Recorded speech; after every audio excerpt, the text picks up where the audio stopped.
Hey guys, in today's video, I'll go over each character's phases in Sprunki. Just to be clear, some characters have more than 3 phases, but I'll only look at those that make sense with the official lore. Some phases can help the character with specific problems, but others can make things worse and possibly violate the canon, which is why some characters only have 2 phases. Others have 4. So if that makes sense, let's start with the game's protagonist. Or perhaps not the protagonist, but the key character. Orin, a boy with headphones and antennae in Phase 2, he is orange. Interestingly, Orin's headphones work with positive energy. But when the curse started, they absorbed all the positive energy and left only negative energy. As a result, the headphones started to play extremely loud music, which caused internal bleeding. His eyes also began to bleed, and in his confused state, he became a prime target for Simon, who opened his chest and ate the majority of his organs. His next characteristic is that he is ratty in Phase 1 when he is red. When the curse struck, he attempted to defend himself because he was skilled in combat. But Wenda set up a trap for him by hanging him from a rope. He doesn't get along with anyone, and you could say that he is the town bully who bothers everyone around. His insults are generally mild, though Dummy is about the worst he gets. In his 3rd phase, Simon seemed to eat the rest of his body. Wenda made fun of him by tearing out the spikes, or studs on his skull, and putting them in his mouth and eyes. This was because Ratty used to irritate Wenda. Many Clucker is a figure that has a metallic appearance and a symbol.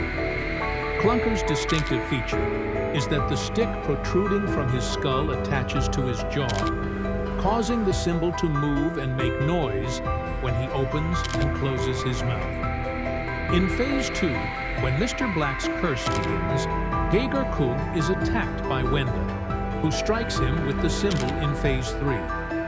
Wenda hits the stick that is fastened to his skull and attaches to his jaw after tightening the symbol and bending it into a U-shape. His jaw is dislocated by this forceful blow, making his mouth appear incredibly warped in Phase 4. As Mr. Black brings him back to life as a servant, the pain persists, and whenever he makes a sound in this phase, it is louder and sharper than before, demonstrating all the suffering he is going through. Funbot, as his name implies, is a robot driven by positive energy, which is typically abundant in Spunky. But in Phase 2, he is severely impacted because Mr. Black's curse drains all positive energy, leaving only negative energy. Since Funbot cannot function without positive energy, he attempts to adapt. Neutral Phase 3 is intriguing because the Funbot system attempts to absorb negative energy, which causes him to operate improperly and slightly distort his appearance. For instance, his mouth begins to exhibit signs of the energy shift. By Phase 4, the system continues to attempt to process the negative energy, but is unable to do so correctly, which causes even more problems with his operation. In the Funbot's final stage, his system shuts down entirely, leaving only an empty shell. In her initial stage, Veneria is a girl who is half nature and half human. Her hair is formed of real grass, depends on positive energy, much like water is necessary for life. Her hair is vibrant green even with flowers, demonstrating her optimism. In Phase 2, Mr. Black's curse starts, and all the positive energy vanishes and is replaced by negative energy. Her grass withers, and the negative energy in her hair begins to consume even more negative energy, causing her hair to act aggressively toward her and grow backward with such force that its tips pierce her eyes.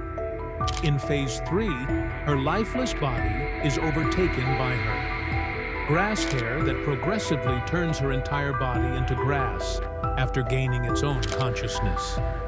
In his initial phase, her body begins to grow violently, tearing her head apart, and the grass takes over, transforming her skull into a shell where the grass may retreat. Gray is a quiet, shy man who struggles to communicate, but he makes an effort to be around his friends. Wenda is his greatest friend, and she has been a huge help to him. His voice is quite faint, so he doesn't stand out much, and Reet in Gray's Phase 2nd, Gray Funbot, and Mr. Fun Computer devise a plan to capture Mr. Black. But things go horribly wrong when Simon attacks Gray, ripping off a large portion of his head's skin, leaving Gray deeply traumatized. In his first phase, BRD is a clumsy, easily distracted boy with brown coloring who wears a bucket on his head because of Mr. Black's curse. In the second phase, Wenda corners him, but because they are best friends, a small part of W's true self allows him to escape, giving him a few seconds to flee and hide with Heaven. It looks cool to him. In Phase 2, it is said that his brain is so small, that he is so preoccupied, that he is unaware that he is being attacked until Simon begins beating him. He doesn't realize that he is in serious danger until half of his head is eaten. But he survives because his brain is so tiny that it is like a peanut, making him one of the few survivors. In Phase 2, Darrell assaults him constantly with demonic vigor, while in Phase 1, Gerald is a cool guy wearing highly strong golden armor, with a visor that lights up and makes noises durable enough to prevent his death. But the blow leaves Gerald's body with internal bleeding and bruising. And in Phase 3, Darrell only manages to crack the visor's right eye. Darpaul can't do any more harm, implores Simon and Wenda to assist in breaking it. Wenda uses a knife to pierce Garn's abdomen, causing his organs to stream out as Simon bites off his helmet. Darpaul gives him a lethal beating in Phase 4, and by the time Gerold's armor system malfunctions, he is dead. His eyes glow a bright red ox in his first phase, and he is a very nervous man who seems to have consumed too many energy drinks. All of the impacts and Mr. Black's curse force the armor circuits to merge with his corpse, transforming his body and armor into a single entity. He has spiky hair, is green, and in his second phase, one eye is bigger than the other. Simon's voice becomes high-pitched, representing the severe suffering he's going through in Phase 3. But he manages to survive despite the pain, by tearing off the skin from his face and body. In an attempt to hide, he leaves a visible blood trail, which makes it simple for Wenda to find him. She ambushes him, gouging out his eyes and leaving him blind. Simon then eats the exposed flesh, leaving only his skeleton sky. In her first phase, the bear is light blue, harmonizing the group's song, and everyone loves him. In Phase 2, Wenda kills the youngest member by piercing her body with several tubes, giving her the most horrifying death. Unfortunately, it happens quickly. In his initial stage, Mr. Sun is a creature of nature. Powered by positive energy, though he can adjust to other energy types, he plays a crucial part in group songs due to his distinctive sound. In his second phase, when negative energy begins to spread, nature beings start changing, and Mr. Sun is impacted. He develops a real eye and becomes a very helpful servant for Mr. Black. In his third phase, Mr. Sun's body darkens even more, and his eye becomes more realistic, giving him excellent vision. In Phase 2, under Mr. Black's curse, Darpaul's appearance appears normal, but his mouth grows abnormally large, and his pupils are heavily dilated to help him watch his prey better. In Phase 3, the negative energy flows through him even more strongly, transforming him further into a massive creature with a wide grin that can devour Bod's entire body with immense strength. In Phase 1, Darpaul is particularly valuable as a purple dragon with 2 large horns and fins on his sides. And speed, he turns into a dangerous threat in his 4th phase. His appearance doesn't change much, but he loses what little sanity he still has, turning into an insane stalker with a bigger mouth. At this point, I know everything I need to know about the other characters, but I will undoubtedly reveal it in the upcoming series. Don't forget to write your theory. Comments on the series. Mr. Tree is a happy and wise tree that depends on positive energy from society. However, when Mr. Black started his curse, a lot of negative energy spread, killing off all of nature, including Mr. Tree, whose leaves turned gray and whose trunk turned dark brown, almost black, and lifeless. He has a sign with a picture of a missing girl, but no one knows who she is because, with so much negative energy, nature starts to adapt to its surroundings, which makes Mr. Tree adjust to the negative energy as well, which transforms his formerly amiable visage into something hideous. In contrast, Simon is a boy with antennae who is thought to be partially extraterrestrial at this phase. Mr. Black has been holding Tree imprisoned for a long time, and Tree is essential to breaking the curse, but they must first save him. Phase 1 of Mr. Fun Computer is a computer that uses text, voice, and melodies to communicate. Although the voice has a feminine tone, the character is masculine, and he runs on positive energy, which makes him happy. Mr. Fun Computer, one of the few people who could communicate, warns everyone that something is wrong and that they should leave his message that no one is safe and no one is real. This indicates that some characters are now possessed by negative energy and are no longer the same. Phase 2. Cheerful personality. When positive energy disappears, all technological creatures lose their power source when trying to use negative energy. Instead, their appearance and personality start to deform by computer or other technology. Thus, Mr. Fun's computer starts to break down more and more. His speech becomes sluggish, and his processing is about to shut down Phase 4. Eventually, he stops working completely, leaving just static Phase 1. When Wenda meets Mr. Black, all of her positive energy is sapped, leaving only negative energy that destroys her sanity and turns her into a deadly person. Wenda is a cheerful, positive cat girl and her gray best friend. She is the most optimistic character in a sprunky, easygoing, kind, and love-making Phase 2. Clever murderer to be extremely wary of, and would end up becoming Mr. Black's favorite because of Tuner. Wenda was able to escape Mr. Black's mental control and resume her normal life, but Mr. Black saw this and chose to kill her by shooting her in the head with his weapon. With the aid of a tuner, the bullet pierced her body, and although Mr. Black managed to bring her back to life, he left her to suffer. The second crucial element in stopping Mr. Black Phase 1 is Pinky, a cute and serene pink bunny girl with a tiny pink bow on her head. The second phase, surprisingly, she was still alive, but not for long.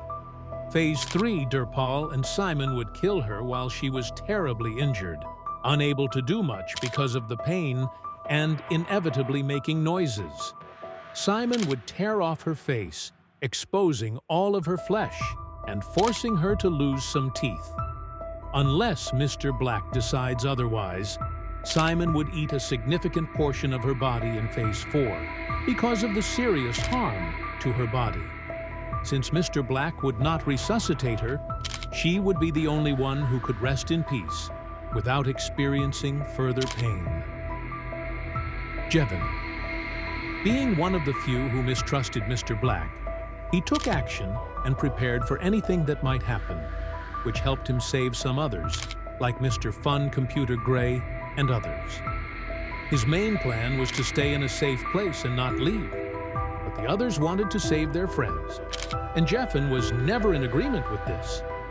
He is a very introverted, somewhat shy boy who hates people, but only because he doesn't communicate well, which is why he's very reserved. He is blue and wears a matching hoodie to conceal his face. Though he had the ability to isolate himself in order to survive, Idea Phase 3 saw the complete failure of his plan to save his friends. At this point, however, I'm going to share with you a very unsettling theory. What if Gray was actually a child in a hospital, lying in a coma? The people in his coma world could be his real friends, and they're trying to help him wake up. But as he approaches death, his world becomes more and more terrifying. He would be hiding from death itself, and the more he struggles to wake up, the more his coma-induced world crumbles. If this theory is correct, then everything we see and experience in this world could be a manifestation of his struggle to survive. Mr. Fun Computer, a seemingly odd character in this world, could actually represent his mother, who tells him to run to try to escape or hide so that he won't die, because she needs him and loves him, and losing him would be unbearable. Survive, and that he's in a precarious situation? Do you believe that this may be a secret regarding Gray's circumstances? The following notion is highly intriguing. May he actually be in a coma, and his horrific memories symbolize his struggle to survive. As it turns out, Wenda is a canonical cat character. If we examine the characters in Sprun's horror mode, we can observe that many of them have cuts or pieces of their bodies and faces torn or injured. Given that Wenda is a cat can rip things with their keen claws, she most likely lost control of herself during those moments, which is what caused those injuries. Furthermore, I think that Black is responsible for all of the horror that has befallen. Spiky Black is the only one who appears to have the ability to change the game's world, which suggests a deeper role in creating this nightmare setting. It's possible that he used Mr. Sun, Durple, Simon, and Wenda to manipulate and use them as his allies, or even unwitting pawns in his twisted plans, possibly guiding them, or even coercing them into doing things that add to the spooky ambiance of Sprun World.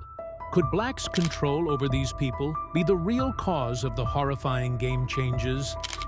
Given that he survives the horror version and suggests a deeper connection to Black objectives, Mr. Sun may be an ally of the Black. Mr. Sun's involvement in the game seems to be more complicated than it first seems.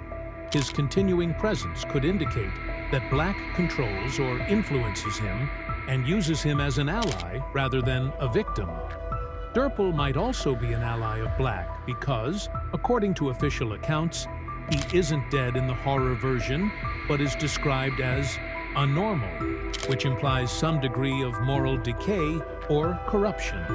This could mean that Durple is actively working with Black, or that Black has twisted him into something that isn't him in his original form. It's also possible that Black's influence is what caused his odd behavior and disturbed nature. The next theory concerns Veneria. I've consistently been, there is a theory that suggests Wenda may have locked Veneria in a basement, and before doing so, she threw a monster snail in there. The snail somehow infected Veneria with a virus, which ultimately led to her death. However, the snail didn't just leave her body. It slithered inside Veneria, and its eyes emerged through hers, turning her into a host, in a sense. Did you find it strange that Vanya's eyes look so different in the horror mode? Parasite occupying her body. Since Veneria is a plant, she turned yellow in the horror version, just way plants do when they die. The cause of Vanya's death and the horrifying potential of the snail's parasitic bond with her are some of the fascinating topics that theory brings up. Her eyes change could represent the blending of Veneria and the snail, highlighting the terrible nature of her disease. Could this truly account for her? What do you think about the concept of eerie appearances in games? Match the horror version's twisted logic, or is there another, more sinister reason why Veneria ended up the way she did? Please feel free to leave your ideas in the comments section. Don't forget to include the instructions for subscribing to the channel and watching our earlier videos. They're likely to be highly engaging for you as there are still more hypotheses regarding our favorite game, Sprunki. Hi everyone! Today I'd like to explore a particularly intriguing theory that could drastically change your perspective on Sprunki. This theory was proposed by Reddit user PsychoDolphin33, and it delves into some fascinating psychological depths. According to the theory, Gray might actually be the main character who suffers from a serious mental illness that causes him to see vivid hallucinations and hear unsettling voices. As a result, Gray's perception of the world is very different from what it would be otherwise. Perceives everyone around him as terribly deformed, chaotic, and even insane, resulting in a terrifying environment where his distorted perceptions are the norm. Gray may seem normal only when he is experiencing hallucinations. Otherwise, his actual state would appear to be unchanged. One particularly strong element of Gray's hallucinations is on a character named Wenda, who appears to be completely obsessed with him. This could be because of a deep and underlying bond between them. In actuality, Wenda claims that Theory truly cares for Gray and wants to help him and his family. She even helps him take his medicine on a regular basis to reduce the frequency and severity of his hallucinations in an effort to help him feel more grounded and less suffering. Gray's interest with the color black and the idea of profound darkness is what primarily inspired him to create his series. This viewpoint clarifies the reasons why Gray often shifts from happy to depressing mood, and the reason behind his manifestation of the black figure in this imagined murky. In essence, while Gray tries to live a normal life among friends in the world Sprunki, these terrifying visions of dead Sprun and nightmarish settings constantly obstruct his peace. In reality, however, things are very different.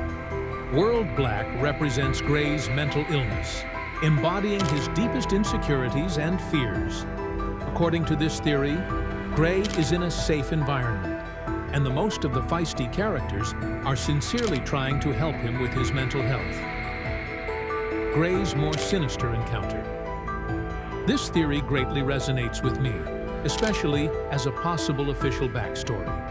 It adds layers to Gray's character and creates a powerful narrative about mental health reality versus perception and the strength found in connections, as are internal battles rather than external threats, highlighting how his friends could actually be important figures trying to connect with him and provide help. How do you think this narrative might alter your perception of Gray? The following notion is quite unnerving. According to previously discussed theories, there may have been a connection between the creation of Incredibox Sprunki and a killer or psychopath. This theory has gained traction, and it got me thinking, why are those eerie eyes in the sky there? Have you ever noticed how unnerving they are? One possibility is that the eyes are actually surveillance cameras that are continuously monitoring and even controlling the city of Sprun. It seems as though the residents are under constant surveillance, with every move they make being tracked. But what if? Imagine if these eyes were a gateway for evil powers, bringing unknown suffering and unnerving difficulties. These eyes are something even deeper. They could be a portal through which sinister forces can enter, bringing new horrors to the world of Sprun and its characters. What do you think about this theory? Is it plausible or overly dramatic? Please share your opinions in the comments section below. If anyone else finds this concept as terrifying as I do, please let me know. The next theory provides an intriguing twist on the connections between Black. The story takes a darker turn when Black, who was executed for a serious crime, had his eyes blinded as part of his punishment. turning him into a demon who returned to the world of Sprun in a dark disguise. However, Black's love for Wenda remained intact despite his fate. According to this theory, Black and Wenda were once married, and Gray was their child. Black saw Gray as young and vulnerable and decided not to manipulate him, but Gray was deeply troubled by the decisions his parents had made, leaving him emotionally scarred and unable to reconcile his memories with his current reality. This theory adds a profound layer to the characters by implying a tragic family backstory where love, betrayal, and regret intertwine to impact Gray's mental state. Instead of harming her, he persuaded her to join him in this transformed existence. They also shared a love for Gray and left him unharmed. What are your thoughts? Does this past lend too much darkness to the world of Sprun? Or may it be the key to understanding Gray's struggles? Recently, we came into an intriguing anecdote that makes assumptions about how Wenda might have gone insane while playing the game Colorbox Mustard. The computer's album contains a picture of Wanda with Maddie by her side, wearing an apparatus that keeps her eyes open. It explains that the Mustard Gang is a criminal syndicate that tortures betrayers by making them watch Stampede ad round. The theory suggests that Maddie may have turned into one of these Stampede ad round videos, and witnessing this could have been what drove Wanda to madness. The constant mind-numbing exposure to these bizarre visuals might have been enough to break her, especially if Maddie or someone close to her was part of the tormenting spectacle. These videos are an unsettling genre on YouTube that features green screens with various characters from various media running across the screen for an astounding 30 years. Gives W's character a strange psychological twist. Does this explanation explain Wenda's spiral into madness? Or does it just add an excessively intense layer? Tell me what you think next. According to theory, when building Wenda, the inventor of Incredibox Sprunki might have taken inspiration from a serial killer. Given Wenda's eerie eyes and crazy smile in horror mode, this scenario makes terrifying sense. It suggests that someone from the Colorbox Mustard Gang may have used a gadget that held Wenda until she went insane. Her eyes opened, forcing her to witness a terrible scene. Continuous exposure to the Colorbox Mustard could have further shattered her head, particularly if she already had underlying psychiatric problems or a fragile mentality. It's possible that Mafia exacerbated her mental health issues, driving her to total insanity. Wenda may have broken a contract with the Colorbox Mustard organization, which is claimed to function like a mafia. According to this theory, her punishment may have been purposefully intended to crush her spirit. Wenda, as a sad person, a woman with a disturbed mind who is finally pushed over the edge by unrelenting suffering, which gives her story a terrible psychological depth. Do you believe this theory may be accurate, or is it too dramatic for W's backstory? We appear to have covered every theory we had for today, and I must say that they have all turned out to be quite fascinating. Each of these concepts, in my opinion, certainly deserves a place in the fantastical world of Sprun, where a plethora of possibilities come to life. We would now love to hear your thoughts on, regarding this subject, do you believe that Wenda truly became a victim of her situation? Or do you think that she chose to become frightening in order to get revenge? It's probable that she did this because she was being ridiculed by others, which pushed her to take this extreme action. I hope you found today's episode to be genuinely engaging. We covered a lot of new ground and encouraged you to consider the events in the Sprunk universe from a variety of perspectives. As a result, you may now have some thoughts about what might have actually occurred. And of course, we encourage you to think about it. We're thrilled to incorporate the most interesting and captivating theories that our audience has shared in our next video. So please feel free to share your thoughts. We're eager to see the different viewpoints you'll bring to the conversation. Thank you so much for watching, and if you haven't already, please check out our earlier videos. There are even more fascinating theories there that I think you'll find immensely entertaining.